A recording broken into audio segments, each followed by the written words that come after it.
Humanos Cast, que alegria te rever novamente.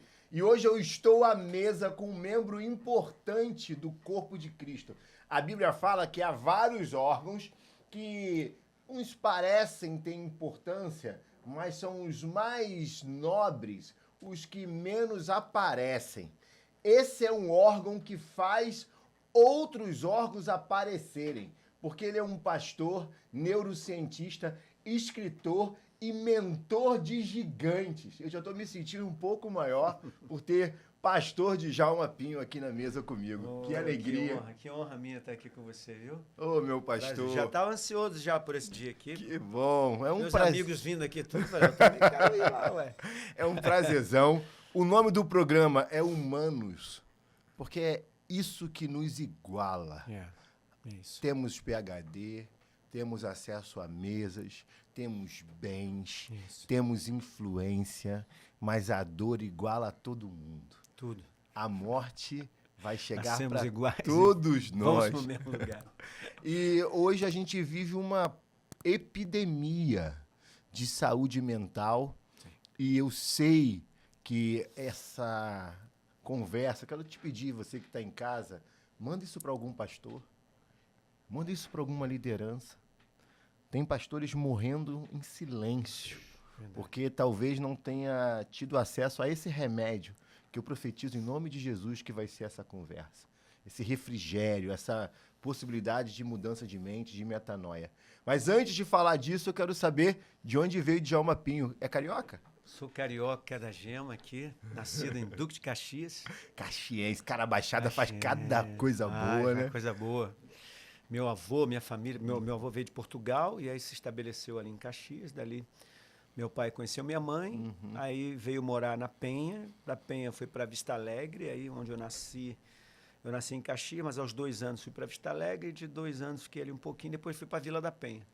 Fiquei ali até casar. Cara, Vila da Penha é uma maravilha. Você que não está no Rio, Vila da Penha, eu nunca morei em Vila da Penha, eu morei em Vista Alegre, mas eu tinha 16 anos ali, para parecer que eu era mais importante para as menininhas, eu falava que era Vila da Penha, mas era Vista Alegre.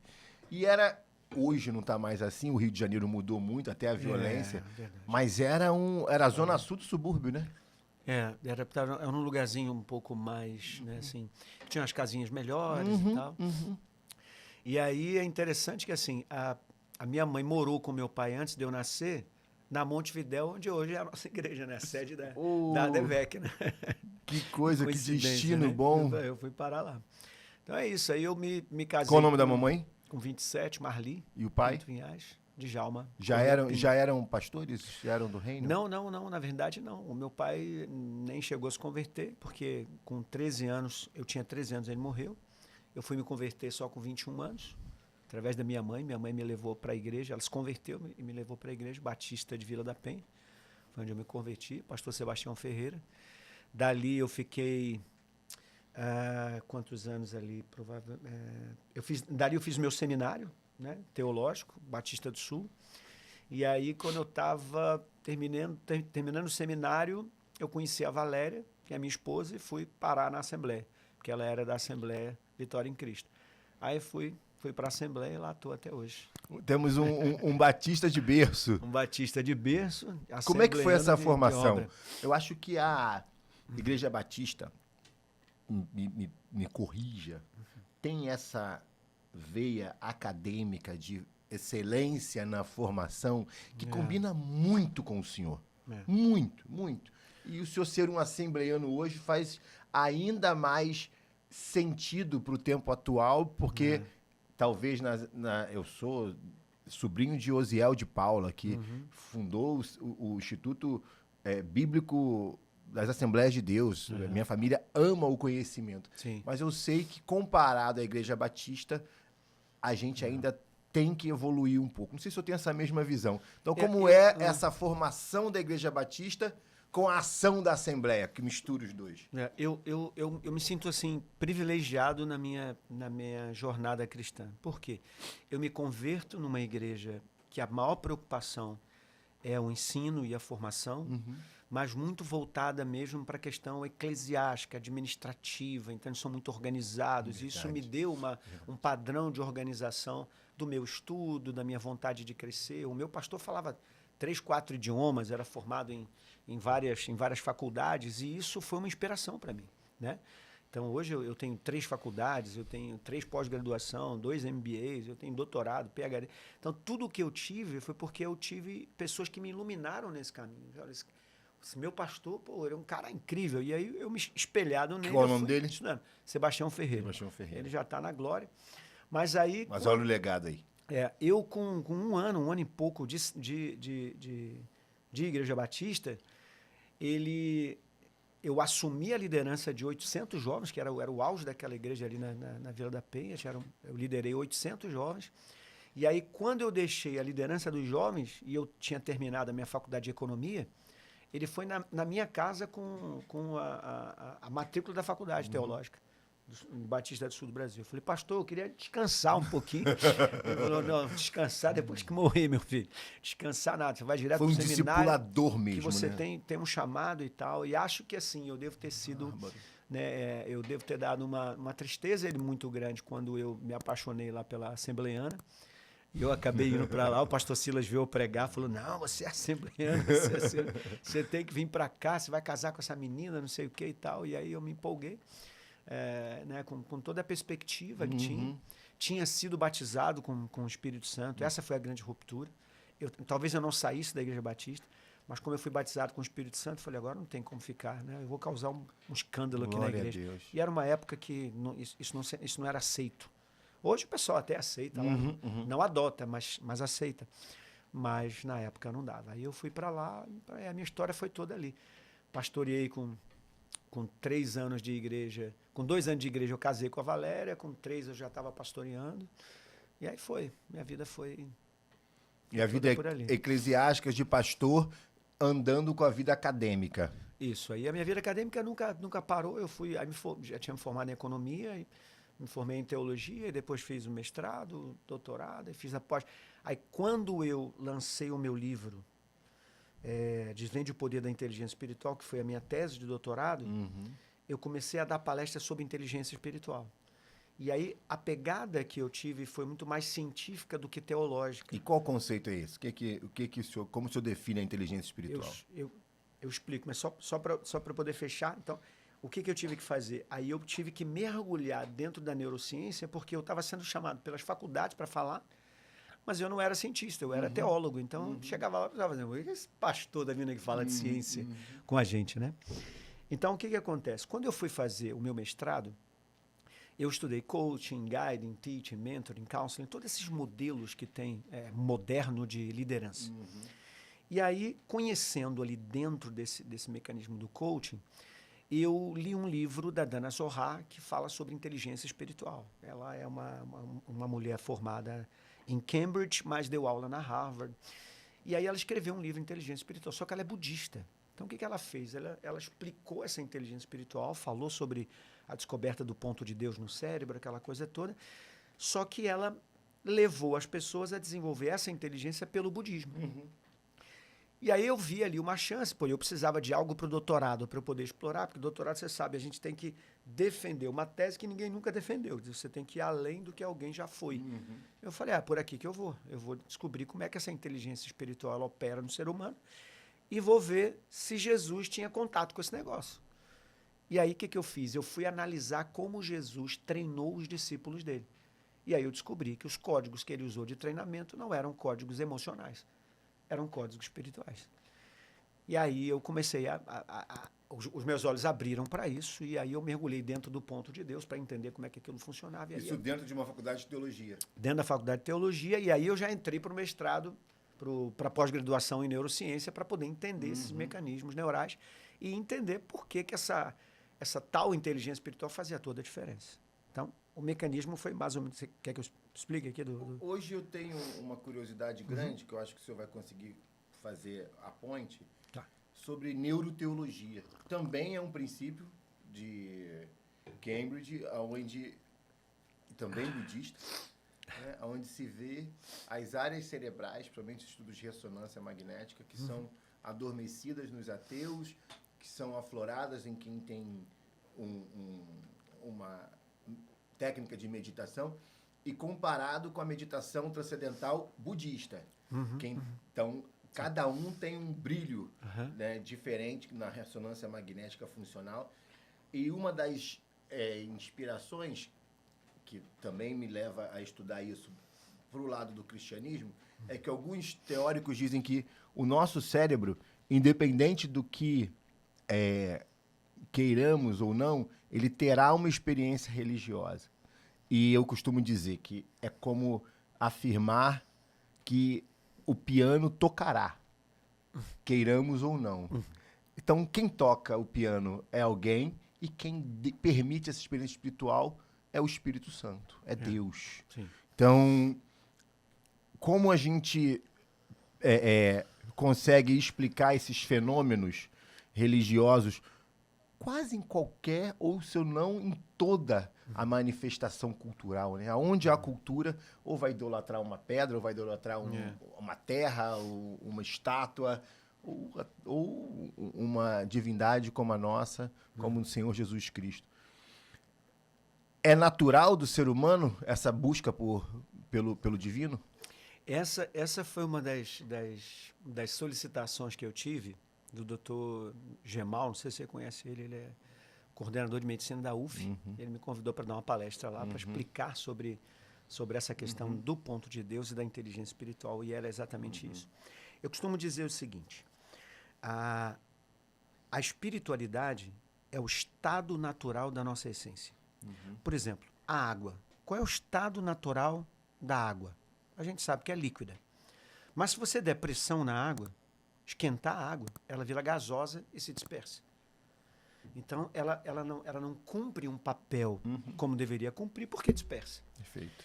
Se ela se esfriar, ela congela. Ela não cumpre um papel de fluxo, porque ela congela. Da mesma forma, o ser humano. O ser humano só pode cumprir um papel de fluxo se ele for espiritual. Se ele se esfriar, ele trava em seus traumas. Se a gente esquentar demais ele, a pressão faz ele dispersar, você perde o foco. Então, para viver o seu propósito, você tem que viver em estado natural. Qual é o estado natural? Espiritual. Nós somos corpo, alma e espírito, e para cada uma delas nós temos uma inteligência. Aqui é que é a prova de que nós somos tricotômicos e não dicotômicos. Por quê? Para o corpo biológico, eu tenho inteligência biológica. As informações estão no DNA, ela sintetiza ali aminoácidos, proteínas, o corpo se move e vive. Eu tenho inteligência emocional, porque as informações estão dentro dos neurônios. Eu tenho um sistema límbico que faz a leitura desses neurônios, e aí ele consegue ter os processos cognitivos. Mas a ciência descobriu que também o cérebro da gente funciona por ondas. E aí eu tenho a inteligência espiritual. Como é que isso foi descoberto? Foi descoberto com dois cientistas extraordinários, um que eu acho que é talvez o maior cientista americano, ele tem uma origem indiana, que é Vilinerayu Ramachandran, e esse cara, trabalhando com doentes epiléticos, ele fez pesquisas, né, com esses doentes epiléticos, porque o doente epilético ele é muito espiritual. E aí uma vez ele estava estudando ali dentro de uma máquina de ressonância magnética o cérebro de alguém que estava orando, um dos seus pacientes, e ele viu que o cérebro acendia numa determinada área, e aquela área fluía em determinadas coisas, e quando ele atingiu um estado de oração plena, vamos dizer assim, ele atingiu uma frequência em hertz, que são os 40 hertz, e ao atingir esses 40 hertz aconteceu um fenômeno no cérebro. O cérebro todo se acendeu ao mesmo tempo. Também um outro canadense, né, sem saber que ele estava fazendo isso, da Laurent University, ele descobre, trabalhando com pacientes, ele é neuropsicoterapeuta, e ele descobriu que pessoas que têm traumas muito profundos, eles tinham força para sair desses traumas quando eles tinham uma fé aonde podia se apegar. E aí, quando ele fazia as perguntas sobre a fé dessa pessoa, ela atingia os 40 Hz e conseguia sair fora daquela caixinha do trauma. E aí ele percebeu que esses 40 Hz acendiam uma área específica e depois dava como se fosse um boom no cérebro, acendendo redes neurais em todo o cérebro. Então eles perceberam que acontecia um fenômeno coletivo de neurônios individuais a partir de um local do cérebro. E eles denominaram esse local de God Spot, ou ponto de Deus no cérebro. Ambos denominaram isso. Quando você vai avaliar isso, é interessante para nós evangélicos. Aonde é que está esse ponto de Deus no cérebro? Porque ele fica na altura do lobo temporal, mas no centro do cérebro. Então, quando eu traço uma linha paralela para descobrir aonde ele está justamente atrás, mais ou menos, desse ponto aqui. E esse ponto aqui, se eu cortar aqui, eu vou ver que tem 2 buraquinhos aqui, ele se chama narinas. E olha que interessante, quando Deus vai criar o ser humano, ele diz assim, eu vou criar esse ser humano diferente dos outros. Glória a Deus. Eu vou criar esse ser humano Nefesh Hayah. Então, ele diz que todos os animais são Nefesh Hayah, alma que vive, ser emocional que vive. Mas quando ele vai criar o ser humano, ele também fala Nefesh Hayah, ou seja, nós também somos seres emocionais que vivemos. Mas na hora dele criar, ele sopra nas narinas. Renata. Vai no ponto de Deus. Essa, para mim, foi a maior descoberta da ciência. E ninguém fala disso. Talvez eu seja um dos únicos que tenha falado. E talvez por isso é que eu tenho tido muita atenção da comunidade científica e também dos pastores e outras pessoas. Por quê? Porque essa conexão é incrível. O cérebro, nesse local, onde fica o ponto de Deus, que é exatamente atrás das narinas, é uma região onde estão ali o hipocampo, a amígdala, o hipotálamo e uma região central, que é o VTA, é o Ventral Tegmental Area, é a área do núcleo ventral, que é quem produz a dopamina. Então, o que eu estou dizendo? Tudo que entra pela memória tem que entrar pelo hipocampo. É a área da memória recente. Então, tudo entra por ali. Deus filtrando tudo que entra no meu cérebro. A amígdala é reação emocional agressiva. É Deus filtrando as minhas reações. Meu ser emocional mais agressivo de sobrevivência. O hipocampo, que é a ponte, o hipotálamo, desculpa, que é a ponte entre o sistema endócrino, ou seja, a produção dos nossos hormônios, e o sistema nervoso. Então, a gente tem as reações e produz, então, os hormônios em função daquilo. Ali está a pituitária. Então, ele pega toda essa região, inclusive o núcleo ventral, que é onde produz a felicidade, e ele abraça tudo isso com um ponto de Deus, como que dissesse o seguinte, eu tomo o controle dessa região. Essa região é que produz todo o processo cognitivo. É ela que regula as emoções, ela que regula as reações. Quando a Bíblia diz, filho meu, dá-me o teu coração. O que coração é na Bíblia? Coração são 3 coisas na Bíblia. Desejos, sistema emocional, inclinações, sistema espiritual, né? Nosso espírito, e mentalidade, e mente. Deus tomando o controle de tudo isso, né? Filho meu, dá-me o teu coração, ele toma o controle de todo o ser. Jesus disse, eu vim para que você tenha vida e a tenha com abundância. O que ele está prometendo? Através de mim eu te dou felicidade.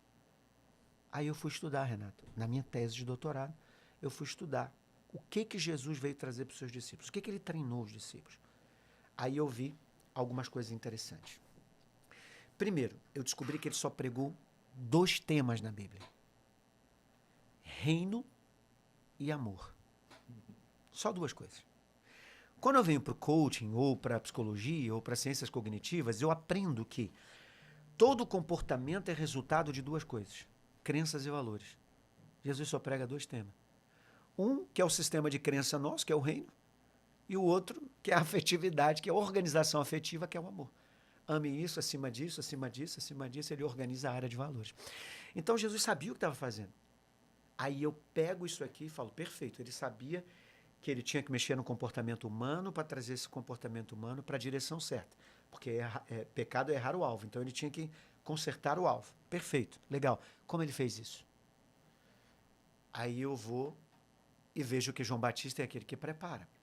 João Batista prega uma mensagem só. Metanoia, eu vi que vocês estavam falando isso no outro podcast. Metanoia são 2 palavras gregas, a gente sabe que é meta e nous. Meta, expansão, nous, inteligência. Ou seja, a transformação do ser humano é pela expansão da inteligência. Qual a inteligência? A inteligência espiritual. Aquela que ele soprou nas narinas.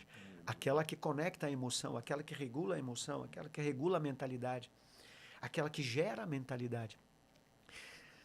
Aí, Jesus é apresentado como aquele que é a pedra angular.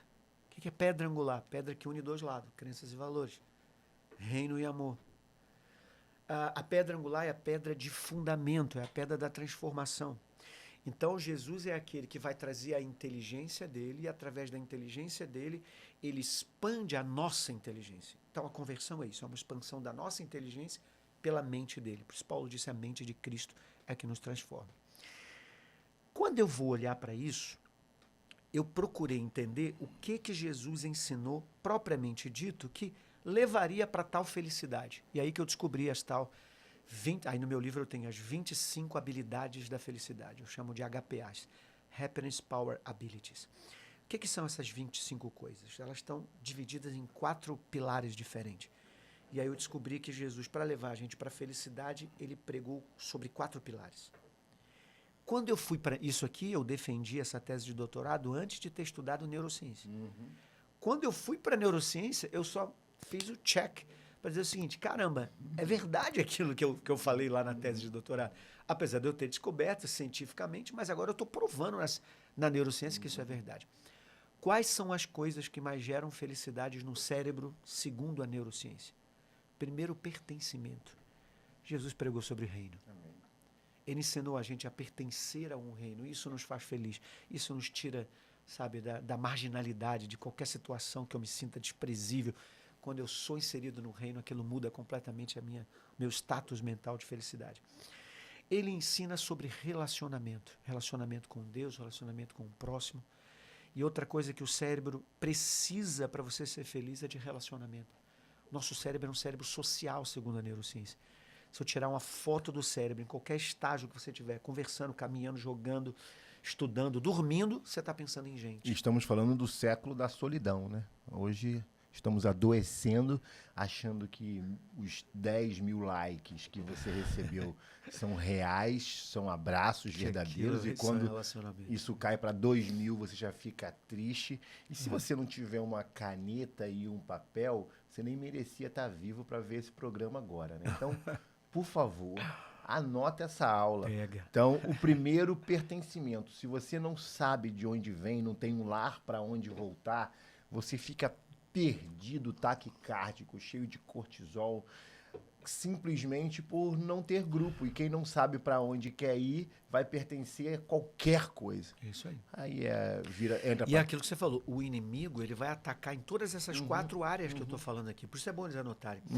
Porque essas são as áreas que nós somos atacados. E é justamente a área que Jesus veio mexer para dar felicidade. Então, primeiro, a questão desse pertencimento. Depois, a questão de relacionamento, ensinando a relacionamento com Deus e o relacionamento com o próximo. E se eu fui muito magoado por gente e não aguento mais gente, o que eu faço?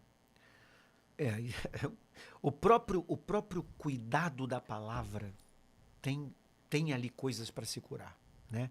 O ensino do perdão, o ensino da compaixão. Então, você desenvolvendo a sua inteligência espiritual, você consegue lidar com os traumas que você tinha antes. Aí, ressignificação. Então, se converte que você vai conseguir lidar com gente. Na conversão, você começa a aprender a lidar com gente. Tá vendo, crente que não perdoa? É mais ou menos isso. Fica mais crente, que você vai ver que se você não gosta de gente, dane-se. É a gente que te fez mal e a gente que te fez bem. Saí da igreja porque o pastor me magoou. É a mesma igreja que te magoou, a igreja que vai te curar. É isso. A cura, se você se magoa com pessoas, a cura também está nas pessoas. Se a pessoa se isola, ela piora. Um dos maiores índices de morte e suicídio é por causa de rejeição. E a terceira coisa, a gente chama de missão. O cérebro humano precisa de propósito, precisa de uma missão para ele ter direção. O cérebro que não tem direção, ele entra em crise. E essa crise leva ele à infelicidade e uma série de outras coisas.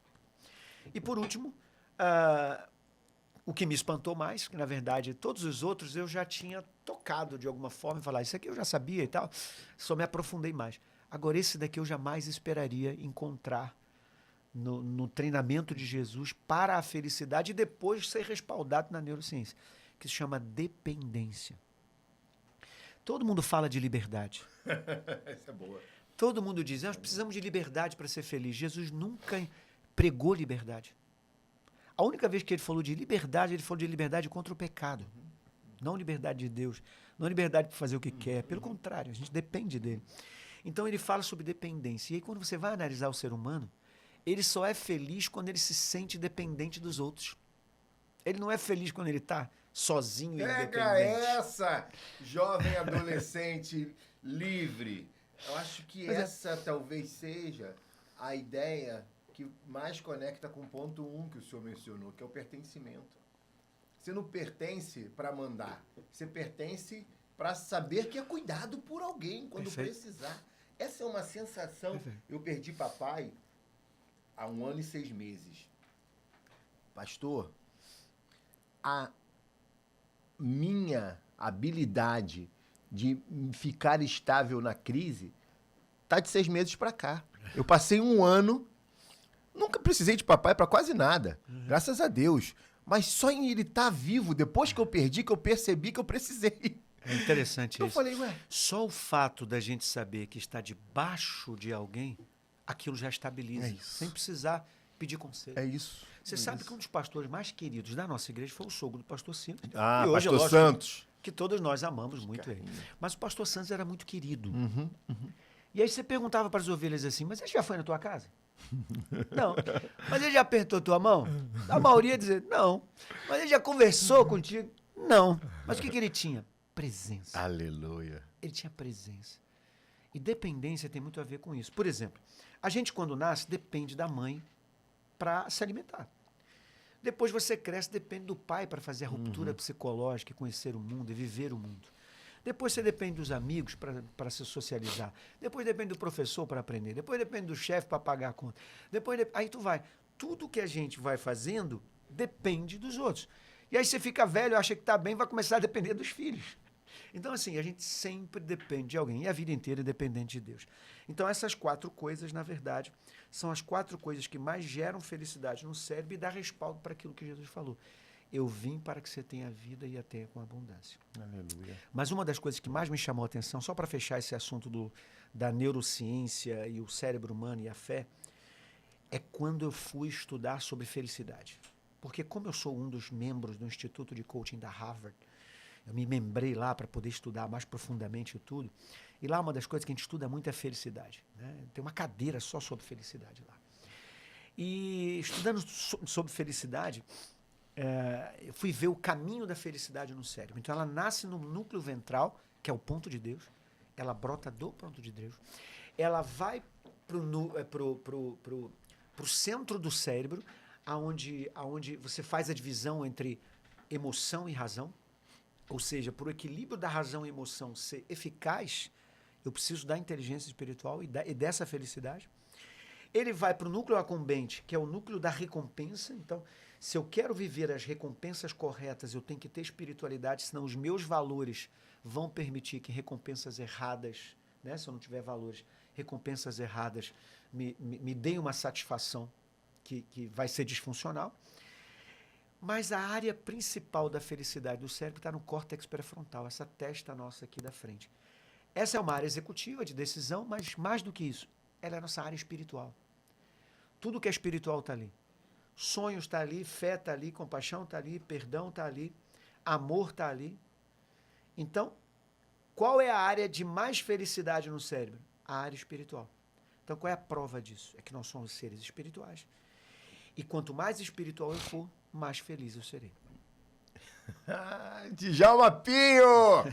E depois que você anotou, você vai encaminhar isso para alguém, né? Vai, por favor. Assinar aqui, toca nesse sininho para você receber mais notificações nossas e compartilha esse conhecimento com mais gente. Pastor Djalma, hoje o pastor roda no manto e bate na mulher. O pastor tá com o monte em dia e devendo no Serasa há 10 anos. Essa falta de equilíbrio tem como ser resolvida? Isso são só os pastores que eu conheço? Ou isso é uma realidade mesmo? A gente fica bom numa área e esquece as outras e esquece que em todo excesso há falta. Eu acredito que a gente está passando um período em que o evangelho deixou de ser um evangelho espiritual de verdade para ser um evangelho emocional. O rodar no manto, para mim, não é uma questão espiritual. É mais um sentimento do cara, uma emoção dele aflorada na pele, que muitas vezes o Espírito Santo não toma ele para aquilo. Porque se tomasse ele para aquilo, tomaria ele também pelos valores, tomaria ele também para amar o próximo, tomaria ele também... Para pagar as contas. Não, vai pagar as contas. Nas outras áreas espirituais que não tomam. Então, aqui você vê que aquilo é mais uma questão emocional, é mais uma questão que está ligada ao eixo do sistema límbico dele do que da própria espiritualidade em si. Então, há uma confusão na questão espiritual. Então, eu acho que a gente está vivendo um evangelho muito raso de valores. Às vezes, eu até vejo pessoas que conhecem a Bíblia, mas que os valores são muito rasos. Então, essa falta de intimidade com Deus leva eles a esses erros, que são erros básicos da fé, porque eles dão mais, vamos dizer assim, vazão à demonstração exterior de uma fé do que, na verdade, a vivência do Evangelho. Né? E essa vivência, ela tem uma coerência entre o que se prega e o que vive, que é quase palpável, né? E a gente não tem um Deus para ficar descobrindo o CPF, o número da sua conta bancária, o quanto você calça. A gente tem um Deus que te pastoreia, né? Que cuida das suas feridas, que te resgata do lodo, que desentulha o seu poço. Como que a gente hoje consegue explicar para esse líder, eu sei que o senhor cuida de líderes, que às vezes chegam para o senhor com uma dificuldade muito grande de ser verdadeiro, né? De falar, olha, eu erro aqui, essa é a minha falha, esse é meu espinho. E qual é a sua estratégia para os líderes de hoje estarem mais curados, para curar mais gente? Essa é uma dificuldade real? Ela é uma dificuldade real. E eu acho que a gente está entrando numa era em que essas coisas estão mais iluminadas. Porque, por exemplo, não se tinha podcast para se falar sobre isso. Verdade. A maioria dos nossos líderes estão trancados dentro de uma bolha. Eu cuido de muitos pastores. E pastores de denominações completamente diferentes. De assembleia, de batista, de presbiteriana, de gente de tudo que é canto. E é assim, o problema é sempre o mesmo. Ele não tem com quem conversar. Ele não vai a um psicólogo com vergonha de dizer que um pastor está se abrindo, que está errando nisso, naquilo. O que o psicólogo vai pensar? Ele não tem como procurar os seus líderes com medo de uma exposição e de ser demitido ou de perder.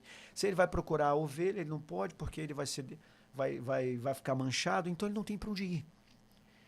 E a verdade nua e crua é, se você correr só para os pés da cruz, em muitas vezes você não resolve. Mas, pô, meu pastor, mas como assim? Mas Jesus não é capaz de resolver o problema? Sim, a grande questão é que o cérebro da gente precisa de apoio de outros. Eu não me curo para viver sozinho. Eu me curo para viver com outros. Aí o que acontece é que se eu for para os pés da cruz, eu posso ter a iluminação do que está acontecendo. Mas na hora que eu vou compartilhar isso com alguém, eu não tenho com quem compartilhar. Se eu compartilhar com a minha esposa, eu mato ela. Se eu compartilhar com os meus filhos, eu mato ele. Se eu falo com a igreja vai dividir e se desfaz.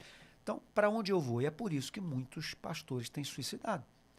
É por isso que muitos pastores chegam ao finalmente dizer, eu largo, de vez em quando eu recebo mensagem, estou largando o ministério, não aguento mais crente, não aguento mais isso, não aguento mais aquilo. Na verdade, não é que ele não aguenta o crente, ele não está aguentando, é viver sozinho. Eita! Ele não está aguentando, é viver Rodrigão, todo aquilo. Dia isso, né? Sem, aula, né? Aula atrás sem de aula, carregar. Né? Carregar a mala do chefe, né? Rodrigo é o assistente dele aqui. Assistente de Djalma Pinho, o cara tem que estar esperto na vida, né?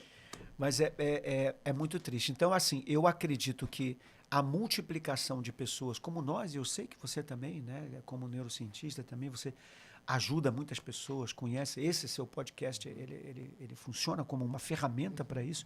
Então, hoje as pessoas têm como procurar. Então, ela tem um mentor como eu para procurar, e tem outros também que podem ser procurados.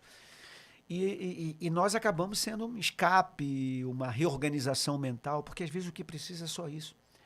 É ele se reorganizar mentalmente, é ele sair da caixinha do problema e saber que ele tem um ministério, que ele tem um chamado, que aquilo ali vale mais do que a dor que ele sente. E que ele pode, e ele tem gente para conversar, e que sejam profissionais que vão ouvir, que vão compreender, que entendem da humanidade desse negócio, porque nós somos seres humanos. Eu tenho crises, e eu tenho crises que não posso contar para qualquer um. Eu tenho crises que eu já tentei, sabe? Com quem que eu vou falar? Ali, aqui, ali, não tem. Aí eu tenho que ter um amigo, eu tenho que ter ou um outro profissional como eu para sentar e compartilhar.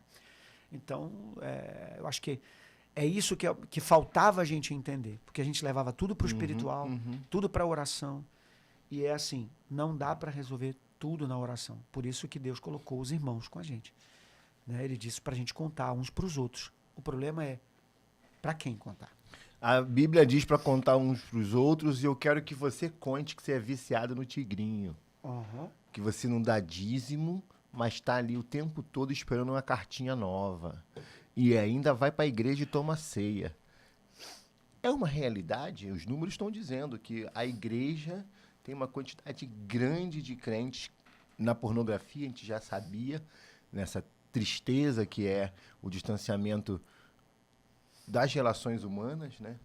Dependendo. E eu não estou falando só de jovens, não, estou falando de líderes que não têm mais ato sexual com a sua esposa, mulheres de oração que não têm mais ato sexual com o seu esposo, porque já estão satisfeitas com a tela. E maridos que preferem a tela do que a esposa. A sinestesia, né? O contato, o toque. É mais fácil, não se aborrece, não tem que... E assim, a tendência disso é piorar. Por isso é que é muito importante, quanto mais a gente desenvolver a nossa inteligência espiritual, melhor, porque a tendência é piorar. Com a chegada do metaverso, do 5G, isso vai piorar ao extremo. Porque o maior problema que a gente tem é a perda da identidade dessas pessoas.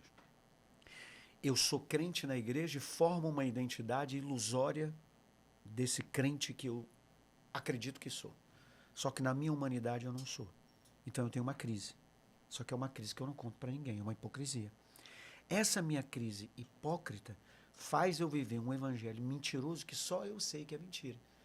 Mas o meu espírito também sabe. E ao meu espírito saber, ele só vai me escondendo por causa dessa hipocrisia dos outros. Então eu não conto para ninguém, não falo para ninguém e vou vivendo aquilo isoladinho, até a hora que aquilo explode. Com a destruição do casamento, com a pornografia. Porque vício, ele é trocado. Como assim? Eu posso garantir para você que vício praticamente não se acaba. A dependência só muda de foco. Você troca. Você sai do vício das drogas para o vício a Cristo. Para o vício da adoração, para o vício do louvor, para o vício da igreja, para o vício da leitura bíblica. Você está me dizendo que o viciado em adorar a Cristo, ele não está nem prestando um culto, ele está satisfazendo a sua dependência?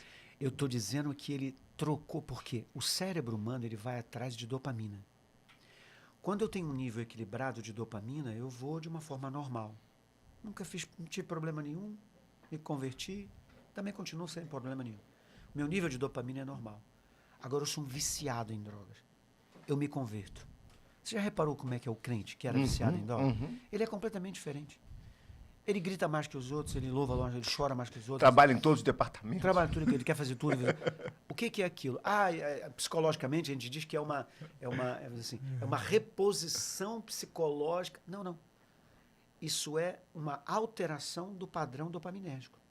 Eu só estou trocando a descarga de dopamina da cocaína agora para a descarga de dopamina de me sentir feliz na igreja por ser aceito pelos irmãos, por estar na adoração. Então, eu não adoro o normal. Eu tenho que sentir a descarga que eu tinha da cocaína na adoração.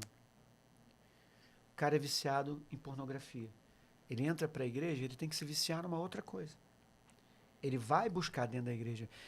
Eu não estou dizendo que é errado isso, pelo contrário, ele está satisfazendo o cérebro dele de uma outra forma. E é bom que seja feito assim. Mas é bom saber que isso está acontecendo, né? É bom ele entender isso. Por que é bom ele entender? Porque qualquer escorregada dele, ele volta para o outro padrão antigo e pode voltar pior. Por isso a Bíblia fala dos sete espíritos, né? Volta mais 7 demônios para poder atuar. Por que volta os 7 demônios? Porque agora o cara está voltando com um índice de dopamina que tem que ser maior do que era antes. Por quê? Porque agora ele usava um padrão normal aqui desse lado, mas ele negou isso aqui para vir para cá. Mas isso não vai satisfazer. Porque agora ele tem que apagar a culpa daqui e ainda ter o prazer que ele tinha anteriormente. Então ele tem que subir esse padrão. Então, a piora neural é mais complicada. E Deus está me revelando que você está achando que alguém tinha que ver esse podcast, mas esse alguém é você, tá? É para você, é para gente se autoanalisar e saiba que essa é a tarefa mais difícil que existe. Analisar o outro é mole. Difícil é olhar para dentro e perceber esse abismo entre quem eu digo que sou e quem eu sou realmente. Esse é um ato de coragem de se permitir ser analisado. E o cuidado que a gente tem de contar para quem não pode nos ajudar as nossas vulnerabilidades. Não tem esse perigo também de sangrar em aquário de tubarão? Tem. A verdade é que, assim, a coragem e a força de uma pessoa vem pela exposição e vulnerabilidade. Um lutador só entra e vence e pega o cinturão se ele ficou vulnerável no ringue. Vulnerável a tomar um soco, vulnerável a tomar qualquer tipo de coisa. Então, assim, não compartilhar é nunca se tornar forte. Então, a vulnerabilidade, ela vai acontecer. Então, o que a gente precisa saber fazer é como escolher as pessoas certas. O pastor Santos tinha uma regra que ele ensinava pra gente. Ele dizia assim, você tem que comer 1 quilo de sal com esse obreiro antes de você dar um cargo para ele, antes de você dar alguma coisa para ele. Isso serve para amizade, isso serve para você se abrir e compartilhar. E tem gente que se abre com a primeira pessoa que conhece. Conhece um amigo aqui, o cara é meu amigo, é gente boa, e começa a se abrir, daqui a um pouco aquele cara está espalhando tudo seu para os outros. Você precisa comer 1 quilo de sal. E 1 quilo de sal, antigamente, o sal era 20 quilos, era um negócio assim que demorava muito para acabar, né? E a pessoa tem que fazer isso, mas deixar de... não, porque se eu falar, alguém vai contar e tal. Não, você não tem como evitar isso. Você tem que compartilhar. Se você não tem um amigo para fazer isso, você tem que procurar um profissional, um psicólogo sério, um mentor sério, um coach sério, alguém que seja um profissional para isso. Mas a pessoa certa é o seu líder, é o pastor, mas você tem que conhecer muito. Perfeito. Pastor Djalma Pinho, meu Deus, como o tempo passa rápido quando ele é bom, quando ele é bem utilizado. Esse é só o início de muitas conversas que a gente vai ter junto. Eu acho que a gente está vivendo um século de cura. Eu sou otimista, como o senhor é também. Existem mais Djalmas espalhados Brasil afora. Mas quem quer conhecer o senhor, quem quer ser seu mentorado, quem quer ter acesso à sua literatura, como é que a gente te acha? E dê uma palavra de esperança mesmo. Eu acho que esse podcast de hoje é para todo mundo, mas principalmente para os pastores, seus amigos pastores. Passamos aí por um Setembro Amarelo, onde tivemos pastores que tiraram a vida num mês de reflexão sobre a nossa vulnerabilidade. Explicar para eles que o cérebro do crente não está blindado para a depressão, para o burnout, para as tristezas profundas. E como o senhor pode ser esse canal, essa mão de Deus na vida deles. Bom, você tem as minhas redes sociais, né? Djalma Pinho. Eu tenho uma plataforma também, você pode baixar no seu aplicativo Djalma Pinho, você procurar ou na Apple ou no Google Play, Djalma Pinho, você consegue baixar. Eu faço um devocional todos os dias, entre 5 a 7 minutinhos só. A pessoa baixa o meu aplicativo e ela vai ouvir aquele devocional chamado Pérolas. Então, todo dia eu pego um versículo da Bíblia e eu trabalho aqueles 25 pontos da inteligência espiritual que eu falei, eu trabalho ali todos os dias fazendo uma meditação diferente baseada em cada ponto desse. E se você quiser mergulhar mais fundo na inteligência espiritual, eu tenho uma coisa que eu chamo de Academia de Gigante, que é como é que eu falo? É uma comunidade, na verdade, de pessoas estudiosas da inteligência espiritual que eu faço 4 jornadas. Uma de autoconhecimento, uma para descobrir a sua missão e descobrir como é que você se insere no ministério e no reino. A outra para você lapidar essa missão e a outra para transbordar nessa missão. Então, essa é a jornada que eu montei, tudo baseado na minha tese de doutorado. Então, tem uns caminhos aí bacanas. Me seguindo pelo Instagram também, você vai acabar acompanhando também as coisas que eu explico aí e falo. Essa foi uma pequena jornada, uma corrida de 100 metros, mas nós vamos correr uma maratona juntos. Me acompanhe, pastor Djalma. Estou muito honrado com a sua presença. Eu me sinto honrado de estar com você. O senhor é uma figura que não perdeu nem um pouco do peso espiritual, apesar do conhecimento acadêmico. Isso me deixa muito feliz. É alguém que eu quero modelar, que eu quero estar perto. E obrigado por mostrar aqui a sua humanidade. Tamo junto. Pastor Djalma Pinho, terça que vem, mais uma figura ilustre do corpo de Cristo aqui no Humanos Cash. Sempre na mesa com a nossa colaboração deliciosa da Eleve Café. Um beijo, até terça que vem.